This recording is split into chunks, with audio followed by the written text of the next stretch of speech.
Hallelujah, praise the Lord. देवाक गान, देवाक दिनवास, देवाक स्तुती आनी देवाक महिमा. तो सदां काळचो देव आसा. ताची दया आमची जिवीत आसा आनी ते जिवीत घेवन आमी चलता हर एक दिसा, हर एक वेळा, कित्याक तो सुंदर देव आसा. आमेन. Hallelujah. Praise the Lord. Thank you, Lord Jesus. Praise you, Lord Jesus. Love you, Lord Jesus. Thank you, Abba Father. Praise. Thank you, Lord. Praise you, Lord. Love you, Lord. Thank you, Holy Spirit. Praise you, Holy Spirit. Love you, Holy Spirit. ह्या वेळार अन्य भाशेन देवाक दिन वाचूया. लेगो ब्राझीन तरामा सोब्रहीना मराहात रमा सेकेत रलांदे. ओ ग्लोरिया, महिमा, स्तुती आनी आराधना आमच्या देवाक. वाखाणटा कित्याक तो जिवो आसा आनी आमचे भितर जियेता. लेगो ब्राझीन तोरो मोसी हिरी बिशाबारहीना मराहात रलांदे. अब्बात रमा सेकेत रलांदे. हालेलुया. ओ हालेलुया. अब्बा शिकेत रलांदा रहीता मा सेकेत रलांदे. पयात इफेसकारांचो पयलो विस्वर आनी 7वी ओळ आमकां सांगता. इफिशियन्स चॅप्टर 1:7. ताचे सवे ताच्या रक्ता उदेशी आमकां सोडवण मेळ्ळी आनी आमची पातकां बोगसली. हे देवाचे भरपूर कृपे वरवीं घडला. पळयात मोगाच्या भाव भयणांनो, आयज आमकां सोडवण मेळ्ळ्या, आमकां आमच्या पातकाच्या बॉक्सांनी मेळ्ळा. ते सोमया उदेशी आनी सोमयाच्या रक्ता उदेशी ताणें आमकां सोडवण दिल्या. आपल्या रक्तान आमकां ताणें विकती घेतल्या. पूण हें कशें घडलां? हे देवाचे कृपे वरवीं घडलां. पळयात मोगाच्या भाव भयणांनो, आयज जरी तर देव बापान आपल्या एकल्याच पुताक आमचे पासत ह्या संवसारान धाडलो नासतो तर आजून पासून आमी त्याच पातकान, त्याच घाणीन आसतले आसल्या. आजून पासून आमची सोडवण जातली नासली. पूण देवाच्या कृपेक लागून आयज आमी सोडली गेल्या. आयज आमकां सोडवण मेळ्ळ्या. आयज आमकां सुटका मेळ्ळ्या आनी आमची पातकां बोगसल्यात. ही देवाचीच कृपा आसा. ह्यो देवाचो मोग आसा की ताणें आपल्या एकल्याच पुताक तुजे आनी म्हजे पासत ह्या संवसारान धाडलो. देखून आयज आमी आसा तें जिवीत देवाच्या कृपे वरवीं आसा. हर एक दीस आमच्या जिवितान देवाचे कृपे वरवीं सुरू जाता. देवाच्या कृपे वरवीं सुरू जाता. हालेलुया. त्या देवाक दिनवासूय मोगाच्या कित्याक तो बरो आसा. आनी त्या देवाची स्तुती आनी आराधना करुया कित्याक तो अमेझींग आसा आनी तो आमच्या उत्तर दिता. आमच्या उतराक तो आयकता. देखो माशांदे रे बेशाबाकीन तोरो बाबा शिकेन प्रोमोसे रे. करती है तेरी हम स्तुति, हृदय की गहराइयों से. करती है तेरी हम स्तुति, हृदय की गहराइयों से.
ऊंचाइयों से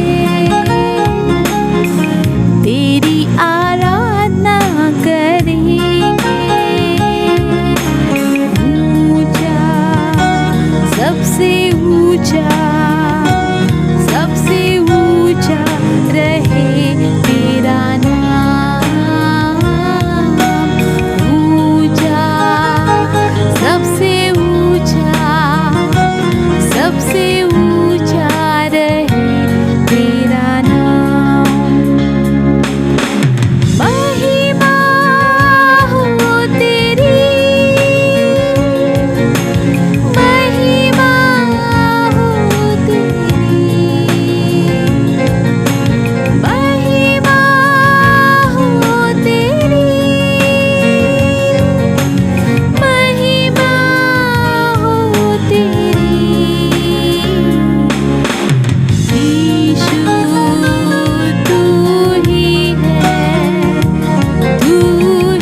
है हमारा प्रभु, तू ही है हमारा प्रभु। ऊंचा, सबसे ऊंचा, सबसे ऊंचा रहे तेरा नाम। ऊंचा, सबसे ऊंचा, सबसे ऊंचा रहे तेरा नाम।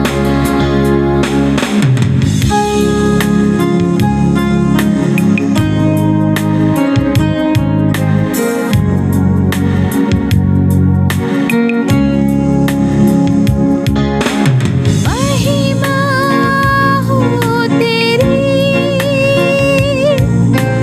महिमा हो तेरी, महिमा हो तेरी यीशु, महिमा हो तेरी। ऊंचा, सबसे ऊंचा, सबसे ऊंचा रहे तेरा नाम।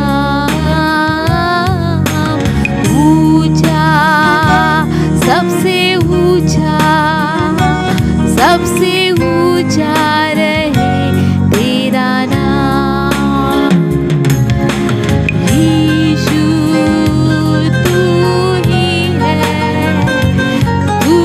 ही है हमारा प्रभु। यीशु तू ही है हमारा प्रभु। रेबो शांतला मसेरे बेशबाहीना मराहिरा, रेबो शांतला मसोब्रहीना मराहिरा। Hallelujah, Hallelujah, praise the Lord. देवाक आर्गां, देवाक तीनवास, देवाक स्तुती, देवाक महिमा. तो सदाकाळचो देव आसा, ताची दया आमची जिवीत आसा आनी ते जिवीत घेवन आमी चलता हर एक दिसा, हर एक वेळार. आमेन. हर एका दिसा, हर एका वेळार. पळयात, ज्या वेळार जेजू क्रिस्त देवाची उतर शिकयतालो त्या वेळार सगळ्यात म्हत्वाची वस्तू त्याच्या लागीं आसताली. Praise the Lord. हालेलुया. ज्या वेळार जेजू क्रिस्त देवाचें उतर शिकयतालो त्या वेळार सगळ्यात म्हत्वाची वस्तू जेजू क्रिस्ता लागीं आसताली आनी ती वस्तू म्हटल्यार देवाचो आत्मा. Praise the Lord. पळयात, जेजू बायबल क्लियर म्हणटा पवित्र आत्म्याच्या सामर्थ्यान वाडत वयतालो. आमेन. पवित्र आत्म्याच्या सामर्थ्यान तो वाडत वयतालो आनी हें सामर्थ्य जेजू क्रिस्ता थंय येयला आपल्या बापा लागसर. जेजू क्रिस्तान केन्नाच बापाक सोडून वावर करूंक ना. जेजू क्रिस्तान बापाच्या आत्म्यांक सोडून केन्नाच वावर करूंक ना, पूण तो पवित्र आत्म्यांक सांगाताक घेवन आपलो वावर करतालो. Praise the Lord. आनी आजच्या देवाचें उतर हेंच सांगता, कित्याक तर जेजू आपलो वावर ह्यो पवित्र आत्म्यान भरून चलतालो. आमेन. पवित्र आत्म्यान भरून चलतालो. पळय ज्या वेळार तो कुड्ड्यान लागीं गेलो, ओके, आनी ज्या वेळार तो कुड्ड्यांक लागीं गेलो त्या वेळार तेणी कुड्ड्यांक काय म्हटलें, दोळे उक्ते करात वा तुमचे दोळे उक्ते जावं.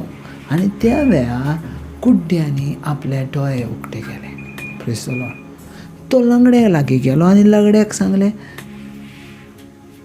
चलोंक लागात, आनी ते चलोंक लागले. आमेन. आर्क जालेल्या मनशाक तेणी सांगलें तुजो हात वयर उबार, आनी तेणी आपलो हात वयर उबारलो. जे शीकपणान बेडाचेर आसले तांकां म्हटलें तुमचे बेड घेवन चलोंक लागात, आनी ते बेड घेवन चलोंक लागले. आमेन. हें कितें जावन आसा? आयज आमी जायतीं जाणां पळयता आनी चिंतता, अरे तेच्या जिवितान मिरिकल्स जाले. कशें जालें? अरे तो तसो आसलो आनी तो कसो बरो जालो? पळयात, जर तुमी जुवांवाचें शुभ वर्तमान एका लंगड्याची खबर जर पळयतात जाल्यार जेजू क्रिस्तान एका लंगड्याक बरो केलो. आनी ज्या वेळार जेजू क्रिस्तान ताका बरो केलो त्या वेळार ते लोक विचारूंक लागले तुका कोणें बरो केला? Praise the Lord. तर तेणी क्लियर म्हटलें तो एक देवाचो मसा आसलो, तो देवाचो मसिहा आसलो. Praise the Lord. आनी तेणी म्हाका बरें केलां. Praise the Lord. तेणी म्हाका बरें केलां. सो पळयात, जेजू क्रिस्तान आतां ताका जितली मिलागा केली ती एकल्यान करूंक ना, पूण पवित्र आत्म्यान, देवाच्या आत्म्या सांगाताक मेळोन केलें. आमेन. आनी ही एक सिक्रेट जावन आसा, ही एक गुपीत वस्त जावन आसा.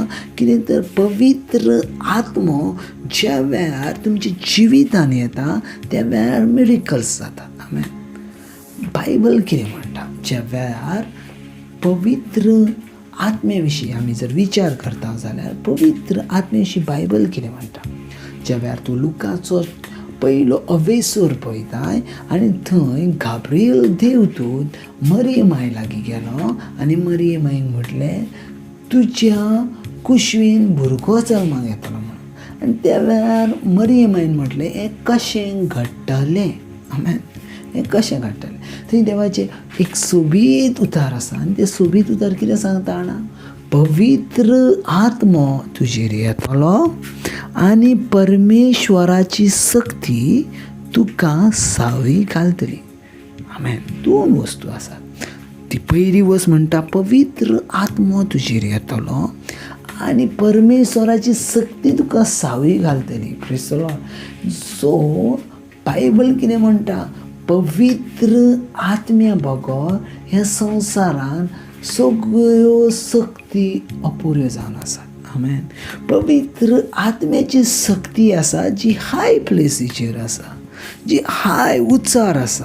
Praise the Lord. मरिये मायनूय आपल्या जिवितान पवित्र आत्म्याची सक्ती घेवन चल्ल्या. Praise the Lord. झुजे पासून आपल्या जिवितान पवित्र आत्म्याची सक्ती घेवन चल्ला.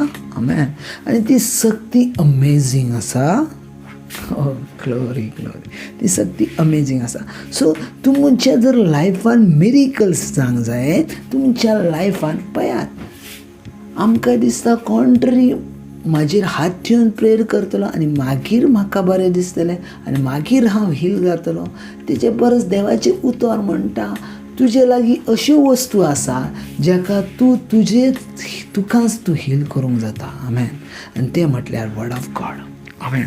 तुजे लागीं वर्ड ऑफ गॉड आसा, देवाच्या उतरांची जाणवाय आसा, तर तुकाय हील करूंक जाता आनी दुसऱ्यांकूय हील करूंक जाता. आमेन. हें कितें जावन आसा? ही देवाची सक्ती म्हटल्यार पवित्र आत्म्याची सक्ती जावन आसा. ह्या सक्ती विशीं जर तुमी पळोवंक गेल्यात जाल्यार ही सक्ती हर एकल्याचे भितर वाडत आसली. बायबल म्हणटा जेजू ख्रिस्त आत्म्यान वाडत गेला. आमेन. आत्म्यान वाडत गेला आनी ही सक्ती आत्म्यान वाडोन वयताली. आत्म्यान वाडोन वयताली. Praise the Lord. सचमन घेयात मोगाच्या भाव भयणांनो, जेजू ख्रिस्त ह्यो असो जावन आसा जिचे भितर संपूर्ण काय आसा, तेजे भितर परिपूर्णता आसा आनी ते जेजू क्रिस्ताक आमी घेवन चलता हर एक दिसा हर एका वेळार. Praise the Lord. Hallelujah hallelujah. पळयात, ज्या वेळार तुमी देवाचे उतर काडटात आनी ज्या वेळार देवाचे उतर काडटात आनी त्या वेळार तुमकां जायतीं अजापां जालेलीं दिश्टी पडटात. जायतीं अजापां जालेलीं दिश्टी पडटा. ज्या वेळार आमी देवाचे उतर काडटा जायते भाशेची अजापां जालेलीं दिश्टी पडटात. लंगडो चलोंक लागता, कुड्ड्याक दिश्ट येता, आनीक कितें जाता आनीक कितें जाता. वेगवेगळ्या भाशेन हिलींग आसा, वेगवेगळ्या भाशेन. Praise the Lord. वेगवेगळ्या भाशेन. Praise the Lord. पूण ह्यो सगळ्यो मिरेकल जातात कश्यो? आतां पासून आमच्या जिवितान आमी पळयता, अरे तो पयलो चलना आसलो, आतां तो चलोंक लागलो. कसो चल्लो? अरे ते पयलें ताका दिसनासलें, आतां दिसतो पावलें. कसो दिसलो? आतां थोडीं जाणां म्हणटा, अरे पयलें ताका तें शिकपण आसा, तेचे भितर तें शिकपण कशें गायब जालें? आमेन. होली स्पिरीट. बायबल क्लियर म्हणटा, पवित्र आत्मो तुमचेर येतलो आनी परमेश्वराची सक्ती ज्या वेळार तुमचे भितर सावळी घालता, तुमी सेम रावना नात. आमेन. तुमी सेम रावना. तुम्ही सामर्थ्यशाली भरतात. तुम्ही सामर्थ्यशाली जिवनान भरतात. सजमाता हांव कितें सांगता तो? तुम्ही सामर्थ्यशाली जिवनान भरतात. तुम्ही सेम रावनात. आनी ही पवित्र आत्म्याची शक्ती आज तुमचे भितर आसा. तुमचे भितर आसा. तुमचे भितर आसा. ते सक्तीन तुमकां जाय तें करूंक जाता. जाय तें करूंक जाता. बायबलचे वर्स क्लियर म्हणटा. लूक चॅप्टर 1 वर्स 37. आमच्या देवाच्यान जायना अशें खंयचीच वस्त ना. फिलिपकारान म्हणटा, म्हाका सगळें कितें तें करूंक जाता जेजू क्रिस्ता वरवीं. आमेन. जेजू क्रिस्ता वरवीं. सो तुका दिसता तुज्या लायफांतले प्रॉब्लम, हे प्रॉब्लम व्हडले ना जेजू क्रिस्ता परस. हे सदांच मतींत दवर. तुका दिसता ती गजाल इम्पॉसिबल आसा. बाबा ती गजाल इम्पॉसिबल ना तुजे पासून. इम्पॉसिबल ना जेजू क्रिस्ता वरवीं. सजमोन घेयात, हर एक वस्तू आमकां जाता जेजू क्रिस्ता वरवीं. मागीर पावल क्लियर म्हणटा, I will do all the thing. म्हाका सगळें कितें तें करूंक जाता. म्हाका सगळें कितें तें करूंक जाता. म्हाका सगळें कितें तें करूंक जाता. सगळें कितें तें करूंक जाता.